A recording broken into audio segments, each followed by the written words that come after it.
començar a sortir pèls de la barba cap als 15-16 anys i com en moment màxim d'adolescència. En un primer moment me'ls volia treure perquè no coneixia cap dona que tingués barba o tingués pèls al coll, no? Llavors, si no hi ha cap dona que tingui pèls a la barba, és que jo tampoc en dec poder tenir. I no al meu voltant, sinó a cap peli, a cap llibre, a cap referència de dones al món que tinguin barba. Sent dona és com que només hi ha uns llocs estipulats on pots tenir pèls, no? A les celles, les pestanyes, un pelazo, el que sigui. Però tenir-ne al coll, tenir-ne als mugrons, tenir-ne a l'esquena ja no està dintre d'aquesta norma. La meva mare deia que no podia tenir pèls i que me'ls havia de treure.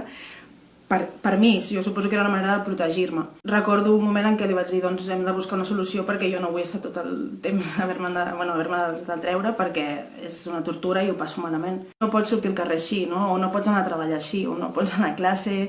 Sempre era abans de marxar, de sortir de casa, doncs, anar-me'ls traient, no? I llavors, clar, per mi jo era molt feliç quan estava de vacances i només havia de veure amb la meva família o havia d'estar amb amics propers que no et diuen res de si tens pèls o no tens pèls. Vaig passar de colorar-me'ls amb el làser, després també vaig provar un altre tipus de làser, me'ls he tret amb cera, me'ls he tret amb cotxilla i fins que va arribar un dia que em vaig preguntar per què estava fent tot això.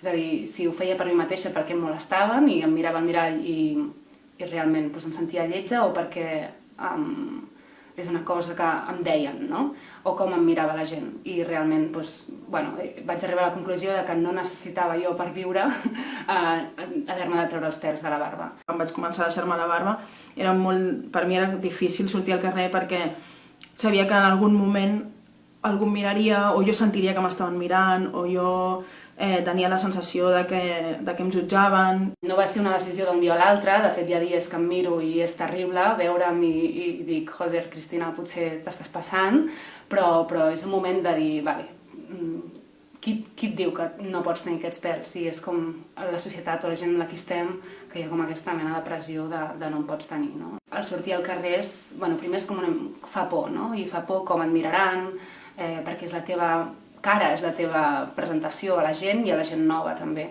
I tu et prens amb una mica amb valentia i és una decisió que he pres jo perquè vull. Ara mateix estic molt a gust amb la meva barba, però ha sigut un procés molt llarg i jo recordo moltes vegades de dir és que me la vull treure, és que no aguanto més.